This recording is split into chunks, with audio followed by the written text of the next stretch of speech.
Welcome back to the Academic Development video series. In this video, we will be discussing assessments, the different types of assessments that you get and how to tackle them. As I'm sure you are aware, there are many different types of assessments, and in this video we will not be discussing every single type of assessment that you get, but simply a select few that you might commonly come across.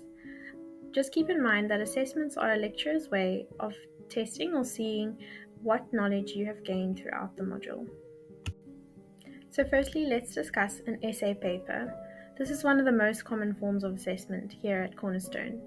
These require research and preparation, and they are quite time consuming, so make sure to set aside enough time to prepare for these. And you are required to think and write critically when you're doing an essay paper, similar to being a scholar like we discussed in one of the previous videos. So please go and take a look at that one if you haven't seen it. And you do need to include references to give credit to the sources that have influenced your thinking. Next, you might have multiple choice tests and quizzes, and these require that you pay attention and engage in the topics from class, as well as in the prescribed readings. Next, you have reading tests. These typically happen frequently throughout the semester or term, and that could be once or twice a week. For these, you'll be required to read a specific prescribed reading or set of readings as specified by your lecturer. Next, we have discussion forums. These are mainly used for online courses, but you might come across them even if you are a campus student.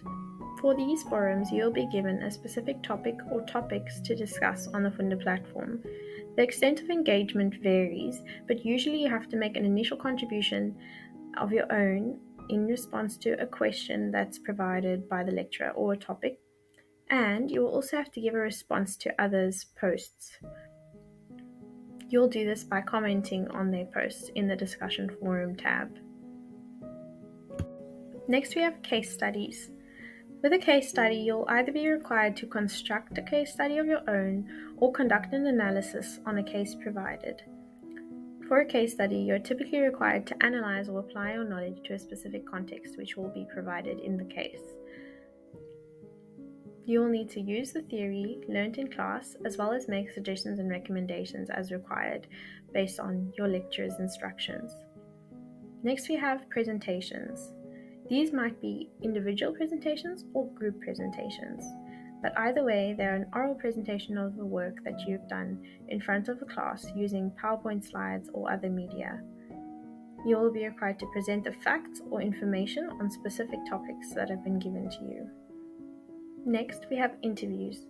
For interviews, you'll need to conduct interviews with either a group or individuals, and you'll be assessed on those interviewing skills that you use. This will typically be accompanied by a presentation or a written piece based on your interview, so that you can present your findings, analysis, and reflection. Thank you so much for watching. Remember that we do have other videos in the series, so please do keep an eye out for those. If you have any questions or comments, feel free to contact academic support at cornerstone.ac.za.